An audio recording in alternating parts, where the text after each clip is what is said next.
All right, staying on with updates coming in from West Asia, Syria in particular here. Ahmed Al Shar, leader of Hayat Tahrir al-Sham, HTS, addressed a cheering crowd at the iconic Umayyad Mosque in Damascus after the fall of Bashar al-Assad in Syria.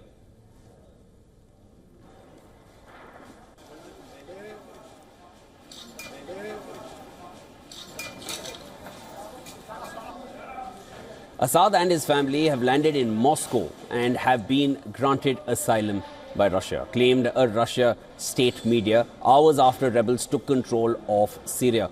US President Joe Biden said that America does not officially know of Assad's whereabouts.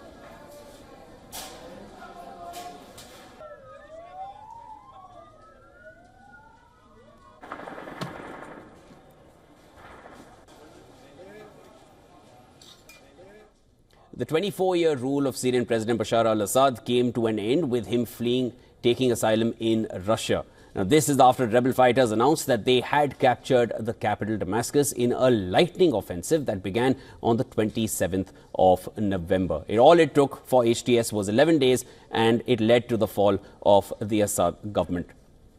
All right, for more on this, we are now being joined live by Professor Eyal Zisser from Tel Aviv, Israel, to discuss matters further. He is a vice rector at Tel Aviv University and an expert on Syria. Professor, thank you so much for joining me here on the broadcast. First and foremost, from your side, I want to just understand, what is Israel planning on its shared border with Syria after the fall of the Assad regime? Well, Israel sees the fall of Bashar regime as an opportunity. I mean, because Bashar was a critical link between Tehran and Beirut. Through Syria, Iran supply advanced weapons to Hezbollah. Iran established military presence on Syrian soil with the blessing of Bashar al-Assad.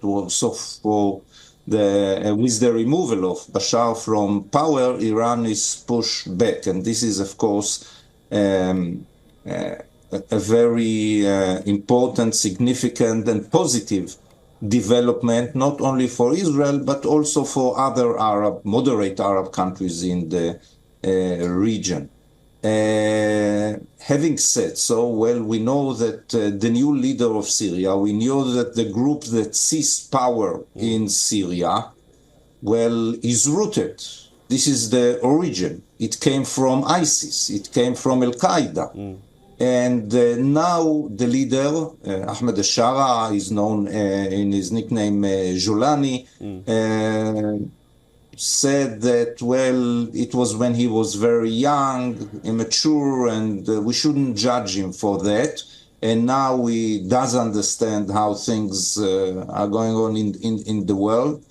But we'll have to wait and see, because once again, he is deeply rooted yes, in this extremist ideology. We'll have to follow and see.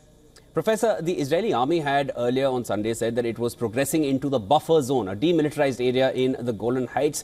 There was also a certain quote that came in that I directed, this is Netanyahu saying that I directed the IDF yesterday to seize the buffer zone and the commanding positions nearby. We will not allow any hostile force to establish itself on our border. My question is, will we see a new border line being drawn here? Is that any kind of an aim here?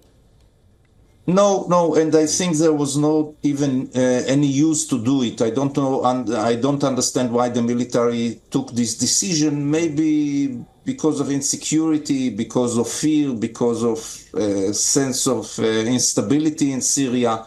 But the idea is only the buffer zone, because if you enter to Syria, there is local population, and Israel said repeatedly, it has nothing to do with what is happening inside Syria. It didn't support Bashar. It didn't support either the rebels. What it is after now is, first of all, to take care for the chemical weapon Bashar had in his possession, an impressive chemical arsenal, advanced weapon system which was supplied to him by Russia.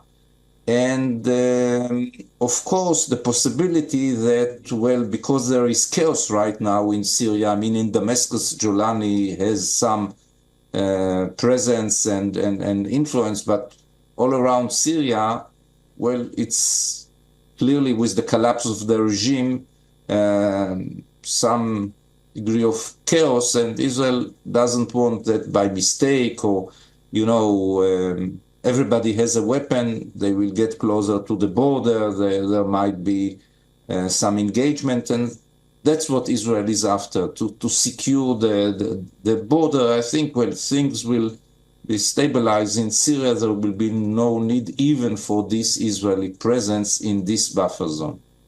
That there's going to be some kind of stability in Syria now that Assad is gone. But as you mentioned, there are too many weapons inside Syria as of now, especially when you see those visuals of the HTS taking over all the major cities in Syria. They've pretty much taken over Syria now that Assad is no longer there. But of course, the situation remains rather volatile. It is a developing story. We will be tracking it closely. But thank you so much for joining me on the broadcaster. That was Professor Eyal Zisser from Tel Aviv joining me right here with All Insights.